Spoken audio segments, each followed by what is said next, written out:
Buenas tardes, vamos a iniciar nuestro estudio de la Sociedad Femenil Eunice y vamos a buscar el Salmo 89, que es el que nos corresponde en esta semana y vamos a leerlo, no en el inicio como generalmente lo hacemos, porque es un salmo muy largo, son 52 versículos. O sea, sí vamos a leerlo, pero no de una forma de un solo golpe, sino vamos a ir por secciones para leerlo poco a poco, para que tratemos de hablar de todo el salmo de una manera pues resumida, obviamente, ¿verdad? Porque son muchos versículos.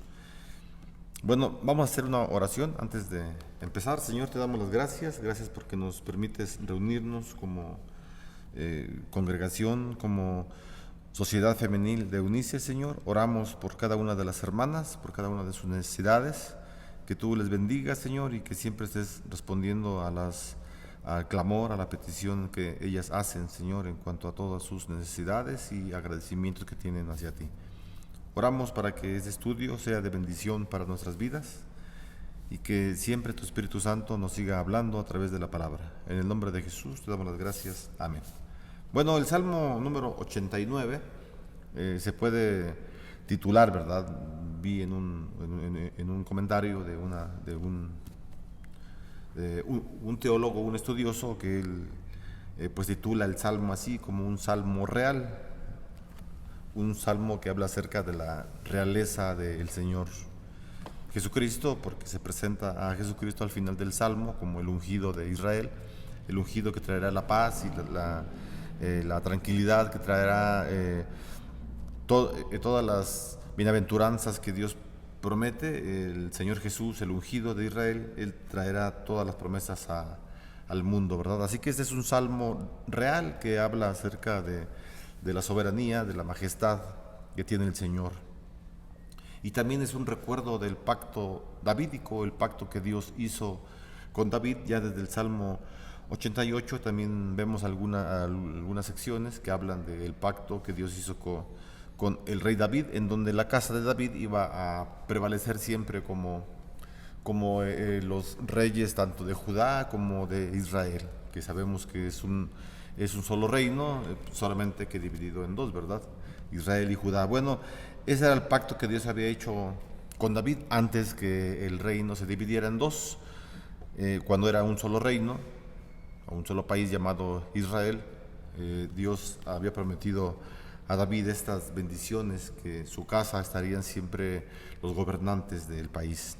Y bueno, eso lo vemos, ¿verdad? Que se cumple a través de la historia. Bueno, miramos cómo es que la familia del rey David está siempre gobernando. Y el tiempo del Salmo, cuando se escribe el Salmo, es cuando Judá ya era esclava de Babilonia. O sea, es decir, mencioné acerca del pacto davídico, pero esto fue antes, obviamente, ¿verdad? O sea, cuando Dios hace el pacto con David, lo encontramos en Crónicas, en el libro de las Crónicas. El Señor hace el pacto con David, y después que muere David queda como rey su hijo Salomón.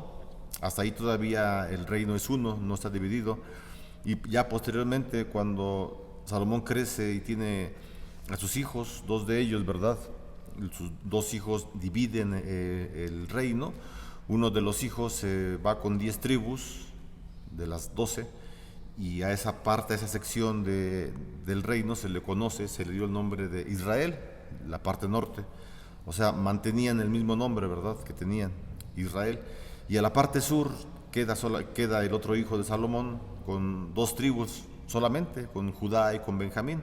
Bueno, serían 3, ¿verdad? Si lo contamos explícitamente son 3, porque en la parte sur de Judá se quedó el templo, y ahí en el templo estaban los levitas. Así que los levitas, la tribu de Judá y la tribu de Benjamín, permanecían en la parte sur, que fue llamado como Judá, el reino de Judá.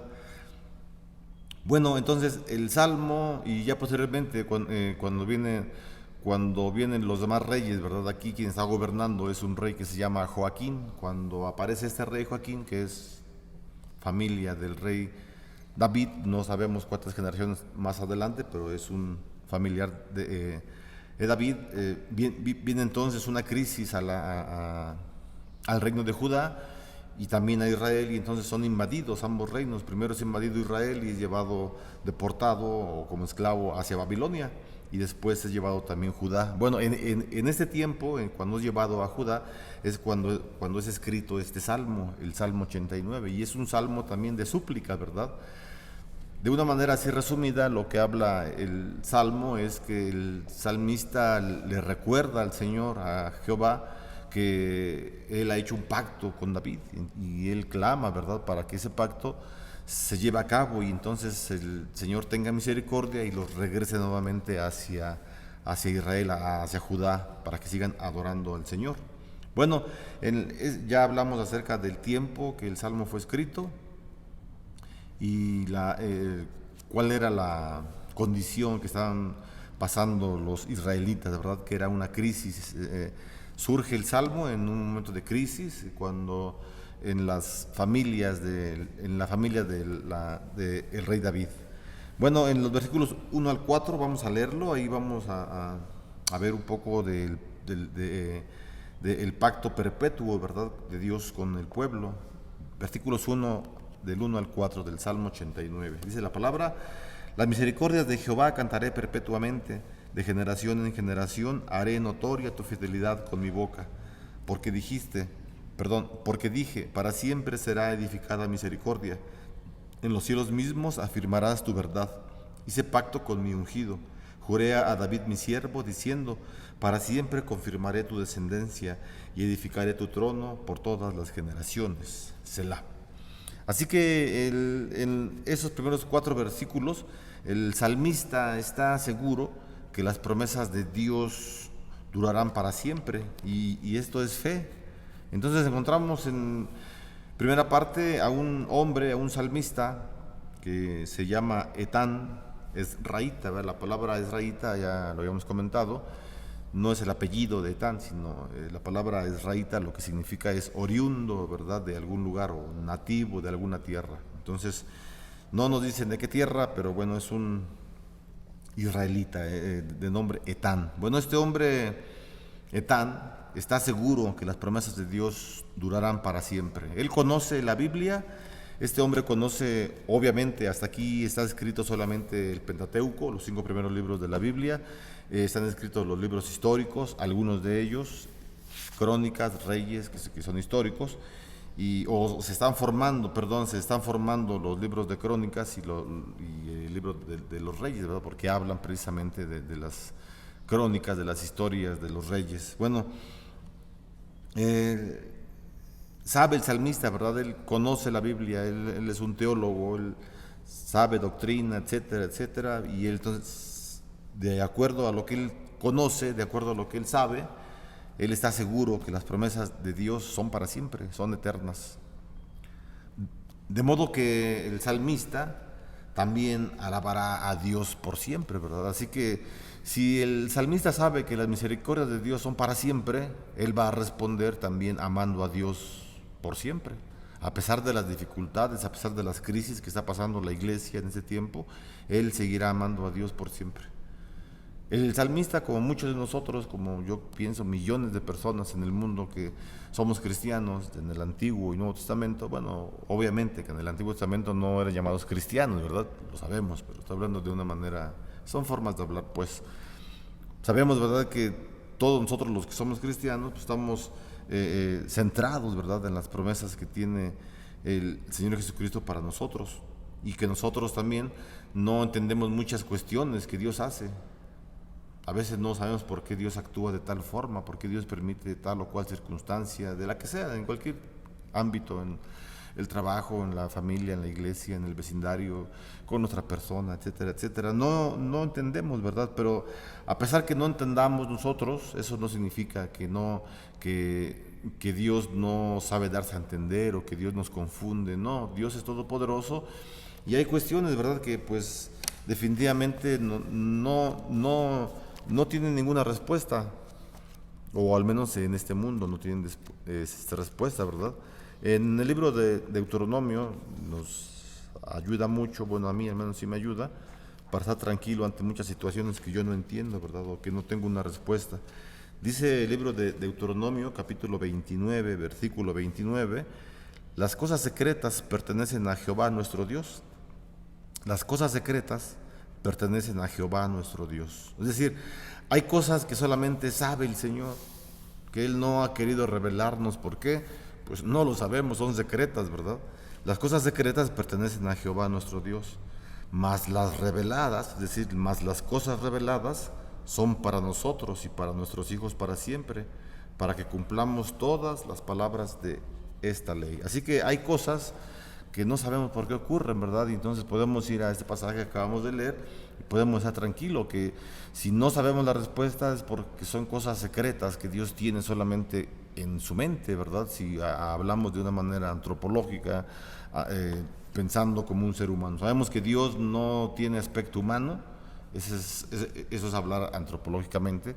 No tiene aspecto humano, no tiene ojos, ni tiene brazos, pero esto nos ayuda a nosotros, ¿verdad? En la Biblia encontramos, ¿verdad? Por ejemplo, que el brazo de Jehová sacó a los israelitas de Egipto, ¿verdad? Jehová no tiene un brazo, sino en el Antiguo Testamento el lenguaje no era tan variado, tan extenso como en el Nuevo. El lenguaje en el Antiguo Testamento era muy reducido, no tenían mucho lenguaje, pues para ellos entonces usaban formas humanas para describir a Dios. Los ojos de Dios ven absolutamente todo. Dios inclina su oído al clamor de su iglesia para dar a entender. Cuando hablan del brazo de Jehová, en el brazo está la fuerza, ¿no? Entonces, para decir fuerza o el poder, etcétera, simplemente decían el brazo del Señor. Así que sabemos nosotros, ¿verdad?, que el poderío del Señor siempre lo tiene Él, pues. Y entonces en el pacto perpetuo, ¿verdad?, que estamos viendo en los primeros 4 versículos, es un pacto, son promesas.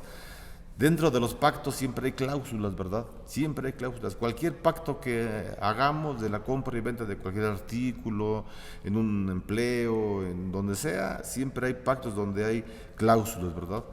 Yo hago esto, dice una parte, y espero lo siguiente de ti. Y la otra parte también nos responde. Sí, yo también hago esto y también espero lo siguiente de ti como la otra parte del pacto, ¿verdad? O sea, hay cláusulas, pero en el pacto hay cláusulas que deben ser cumplidas, y en el pacto que Dios hace con el hombre, las cláusulas que le corresponden al Señor, pues son la bendición para el pueblo de Dios, es la vida eterna, el cuidado, etcétera. Y Dios siempre cumple.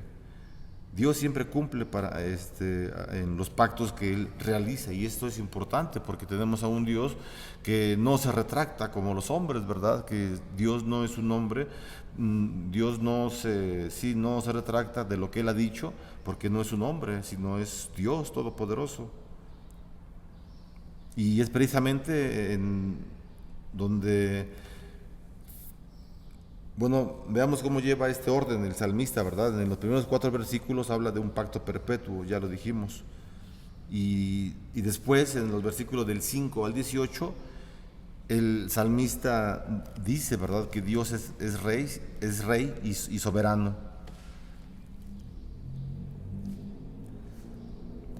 Y bueno, vamos a leer primeramente de los versículos 5 al 8. Dice el versículo 5 al 8: celebrarán los cielos tus maravillas, oh Jehová, tu verdad también en la congregación de los santos, porque ¿quién en los cielos se igualará a Jehová? ¿Quién será semejante a Jehová entre los hijos de los potentados? Dios temible en la gran congregación de los santos, y formidable sobre todos cuantos están alrededor de él. Oh Jehová, Dios de los ejércitos, ¿quién como tú? Poderoso eres, Jehová, y tu fidelidad te rodea. En estos versículos, ¿verdad?, que ya leímos, el salmista está presentando una sección larga de alabanzas al Señor, de alabanzas a Dios, y las alabanzas son por su majestad.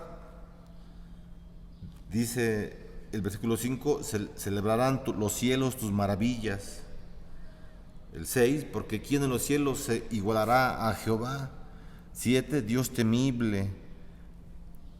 Versículo 8: Dios de los ejércitos. Es decir, el salmista está reconociendo y está haciendo una lista un poco larga o no sé cómo la ve usted, larga, corta, pero hace una lista el salmista, ¿verdad? De la alabanza a Dios. Entonces es importante para el salmista, ve que es necesario la alabanza al Señor. De hecho, bueno, lo sabemos, ¿verdad? Los salmos son alabanzas, ¿verdad? Son alabanzas al Señor, en donde Dios ha dicho, ¿verdad?, qué es lo que quiere qué es lo que quiere el Señor que se le cante en el tiempo del culto. Obviamente hablamos en el tiempo del culto. Y lo que el Señor desea que se le cante, pues son los salmos, ¿verdad? Ya están escritos.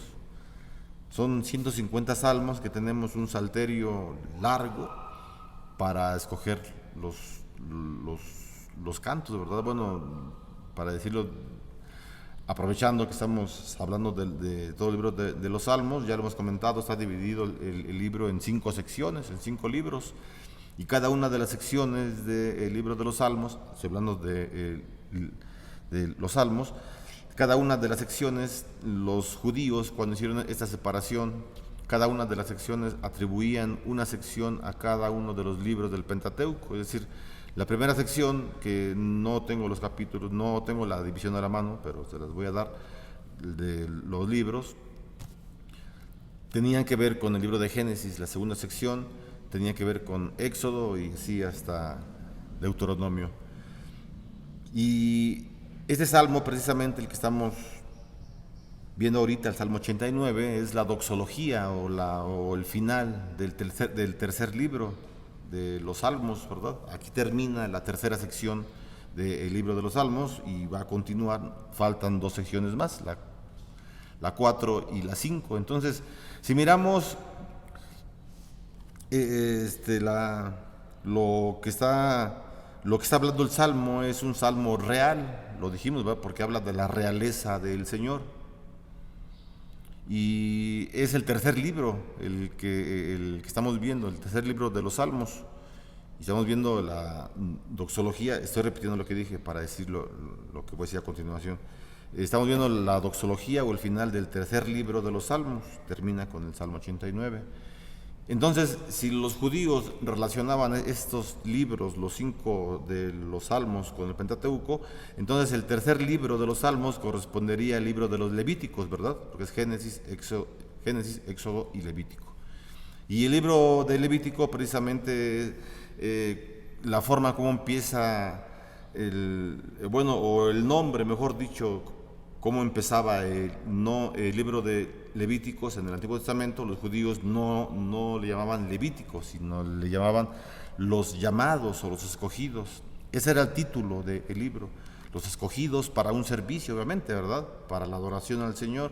Y si relacionamos el libro de Levíticos, en donde miramos todos los sacrificios, el orden sacerdotal que tenían que ver con el templo, la alabanza, la adoración al Señor, eso, si lo comparamos o si lo confrontamos con el Salmo 89, pues tiene mucho sentido, obviamente, ¿verdad?, porque este salmo nos habla de la realeza del Señor.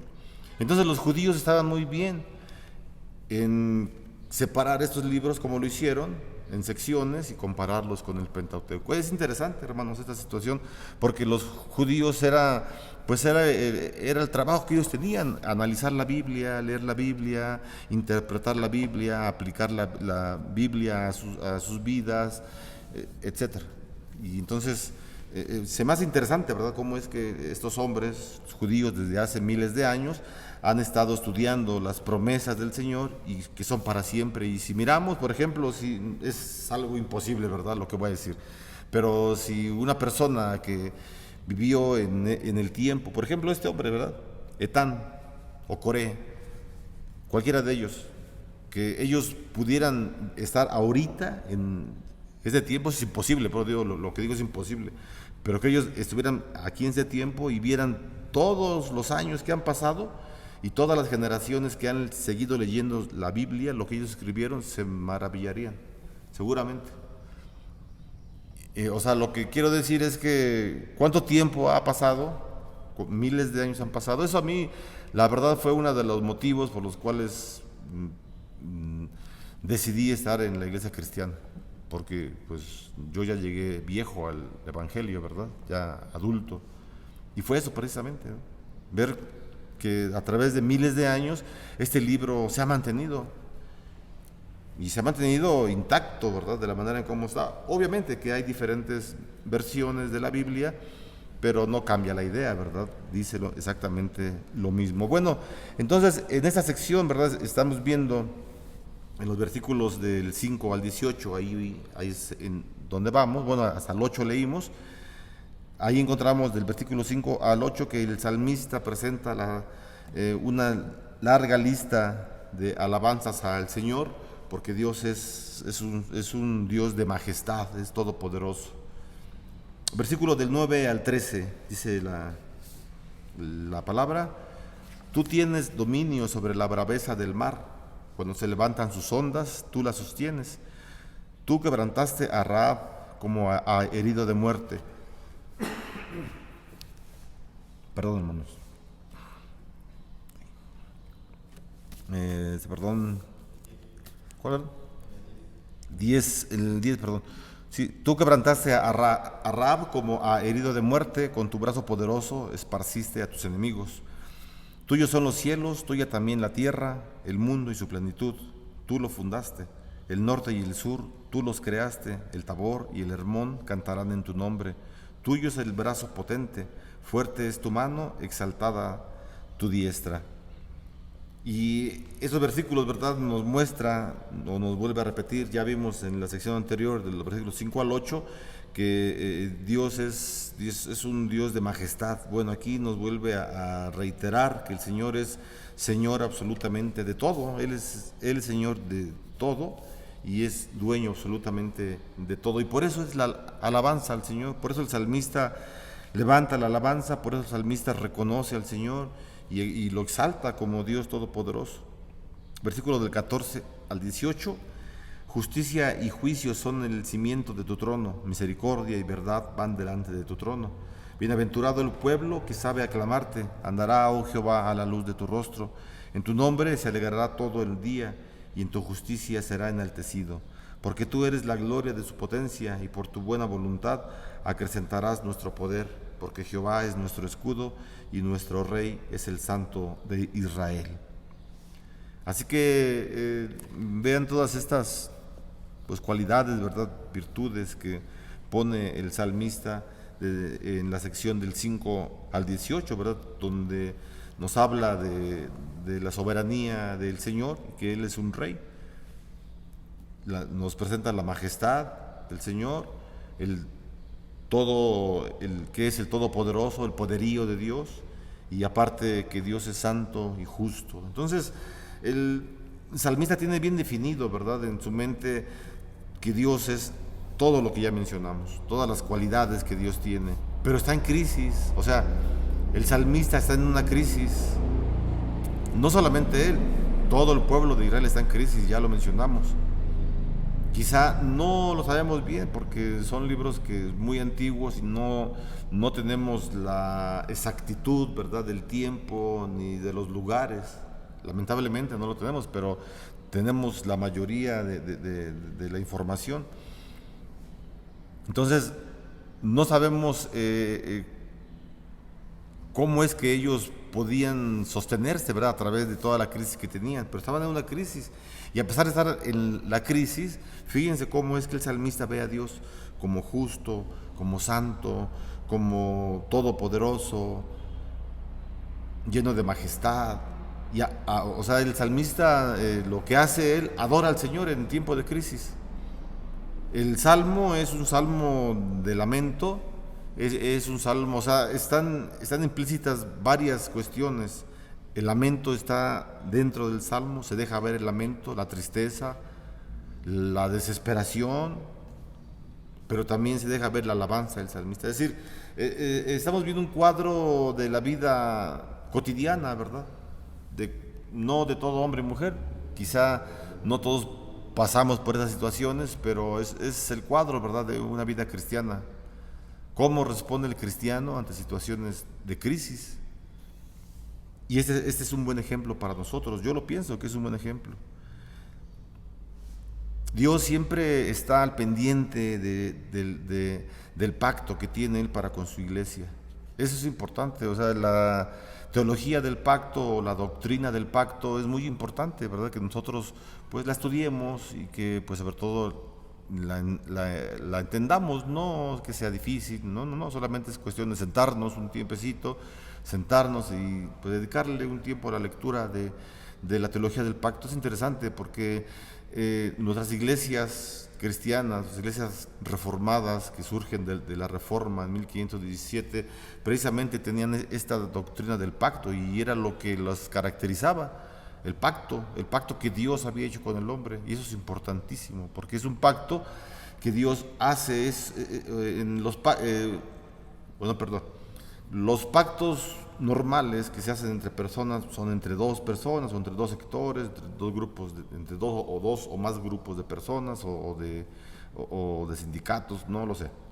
Pero el pacto que Dios hace con el hombre es un pacto que Dios toma la iniciativa para hacer el pacto. Y Dios da absolutamente todo, únicamente lo que espera de la otra parte, o sea, de la iglesia, es obediencia, solamente. Y Dios promete muchas cosas para nosotros. Bueno, en los versículos del 19 al 37, precisamente hay una descripción del pacto, de los versículos 19 al 37. Y esa sección de los versículos 19 al 37 está dividida en dos secciones. La primera parte de esta sección habla de la elección y unción de David como rey. Vamos a leer los versículos del 19 al 27. Vuelvo a repetir. La sección de los versículos 19 al 37 está dividida en dos partes, o en dos secciones. La primera parte de esta sección habla de la elección y unción de David como rey, versículo 19 al 27. Dice la palabra del Señor, versículo 19: entonces hablaste en visión a tu santo y dijiste: he puesto el socorro sobre uno que es poderoso, he exaltado a un escogido de mi pueblo. Hallé a David mi siervo, lo ungí con mi santa unción. Mi mano estará siempre con él, mi brazo también lo fortalecerá. No lo sorprenderá el enemigo, ni hijo de iniquidad lo quebrantará, sino que quebrantaré delante de él a sus enemigos y heriré a los que le aborrecen. Mi verdad y mi misericordia estarán con él, y en mi nombre será exaltado su poder. Asimismo, pondré su mano sobre el mar y sobre los ríos su diestra. Él me clamará: mi Padre eres tú, mi Dios y la roca de mi salvación. Yo también le pondré por primogénito, el más excelso de los reyes de la tierra. Así que en esta parte, ¿verdad?, estamos viendo cómo es que el Señor elige y unge al rey David como rey.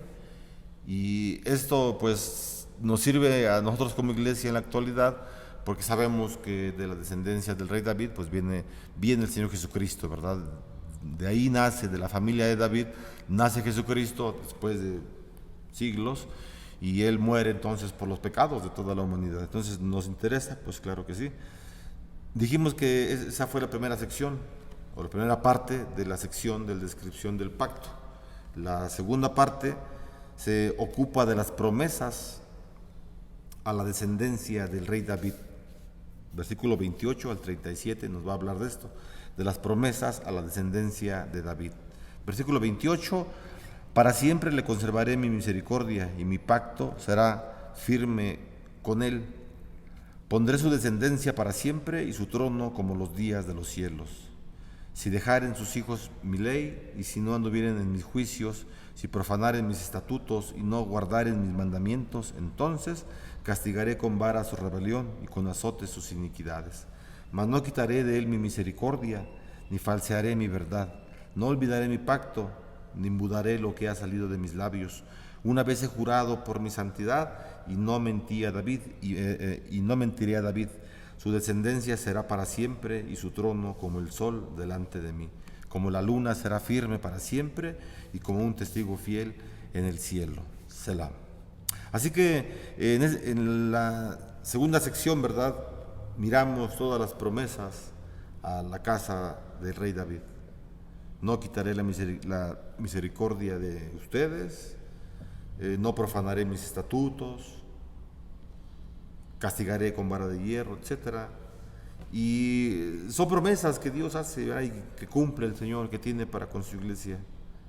Ya posteriormente encontramos en los versículos 38 al 45 un lamento, ¿verdad? Vamos a leerlos, los versículos del 38 al 45.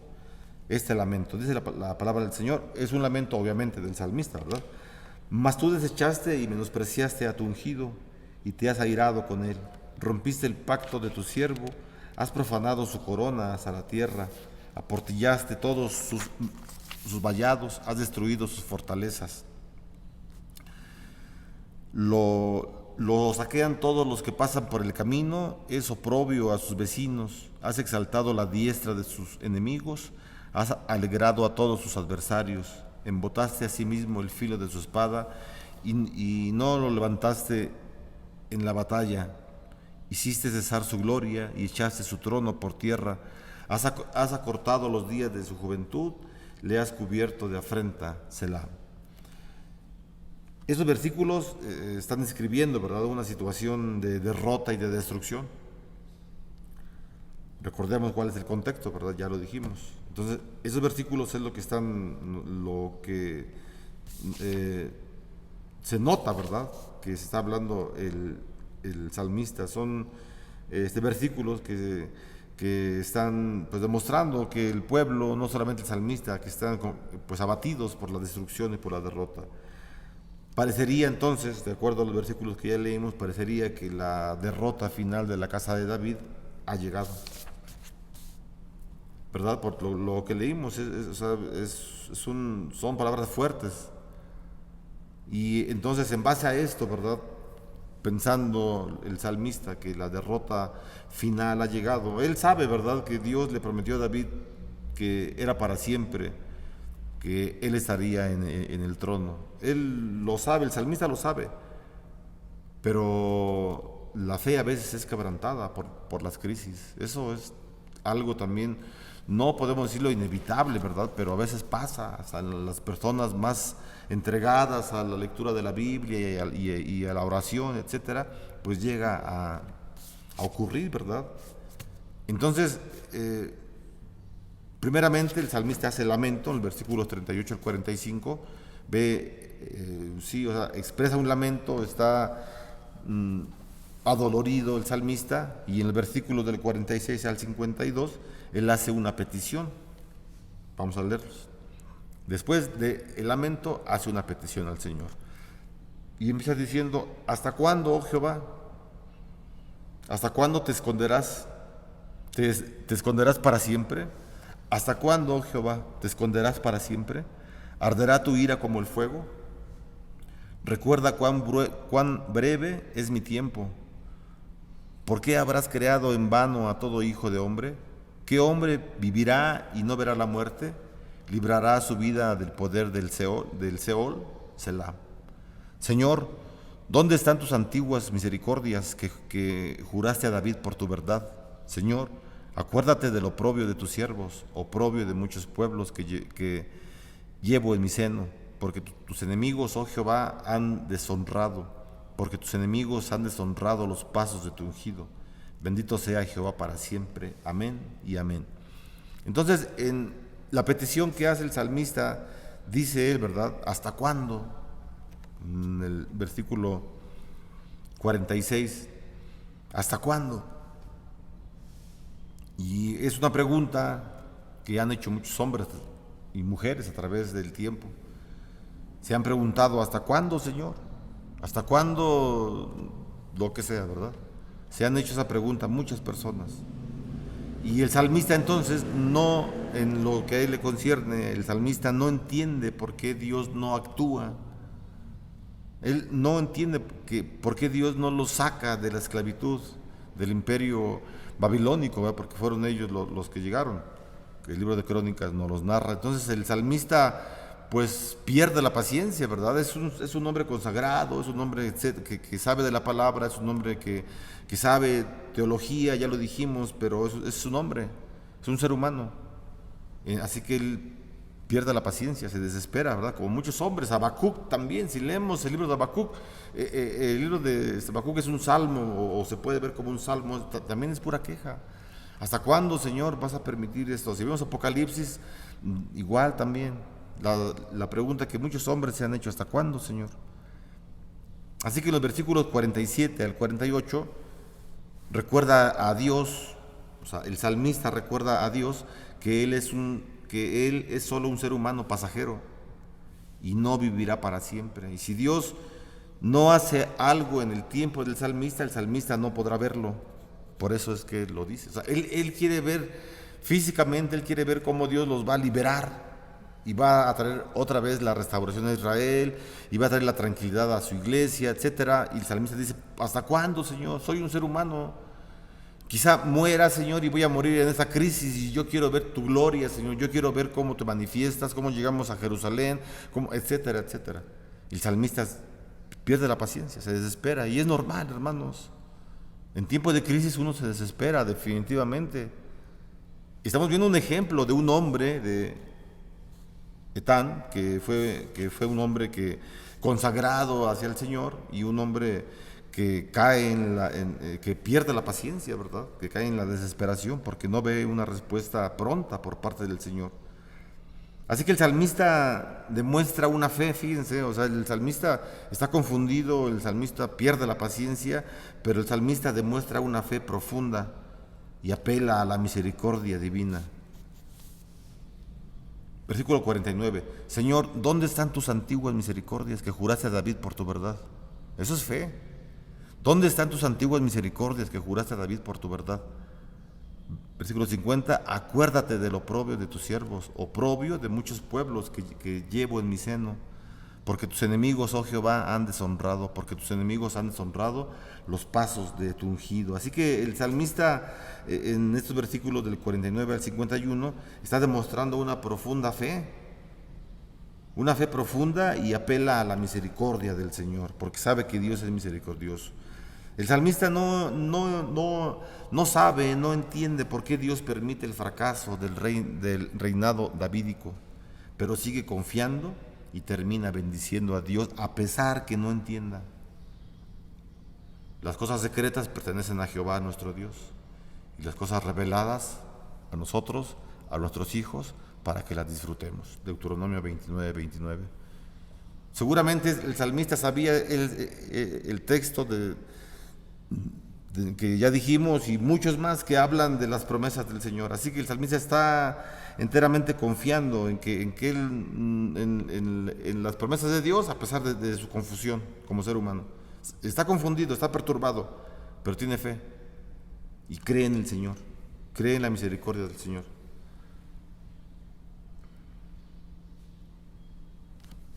Y bueno, eso es eso, ¿verdad? Lo que podemos resaltar es que el salmista bendice al Señor, confía en el Señor y lo bendice.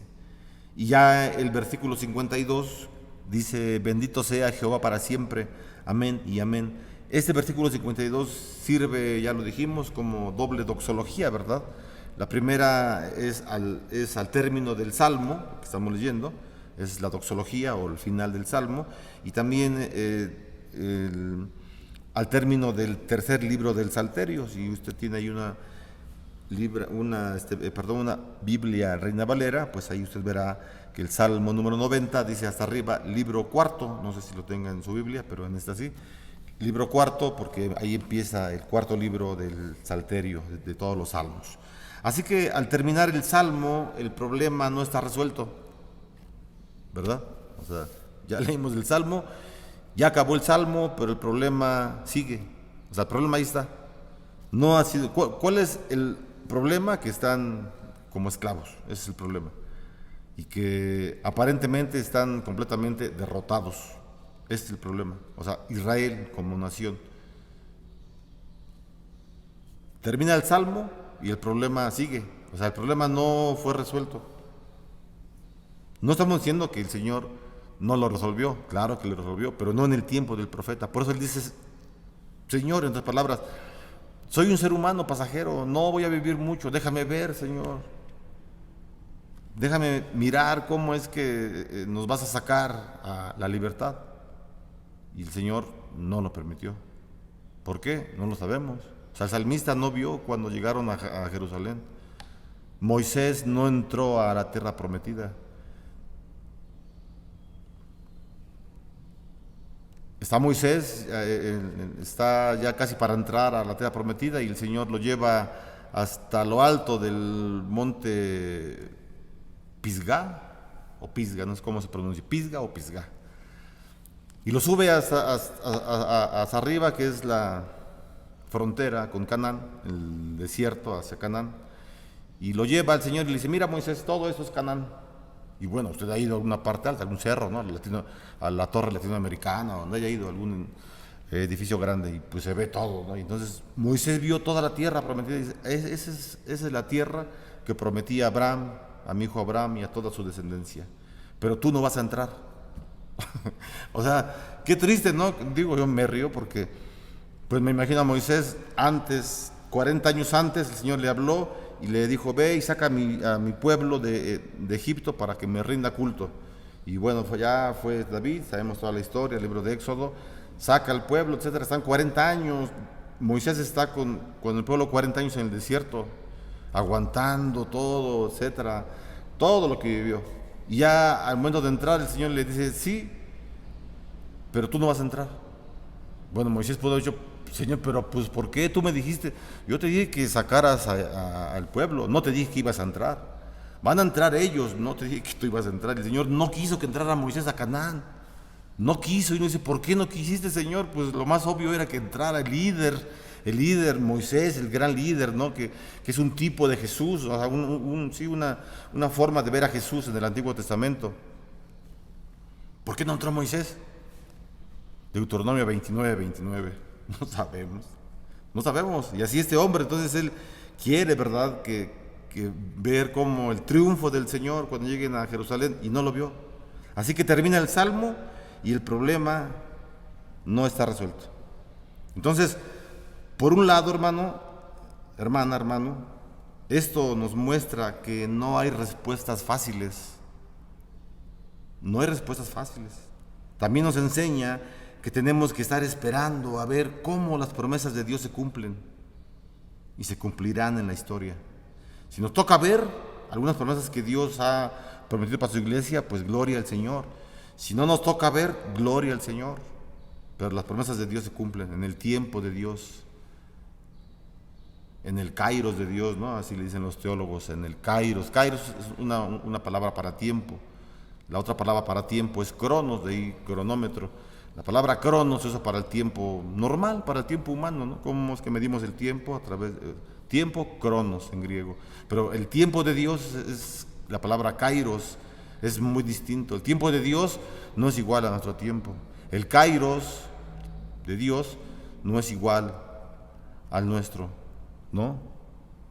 Es un tiempo en donde el Señor obra y Él cumple las promesas en la actualidad y a través de toda la historia.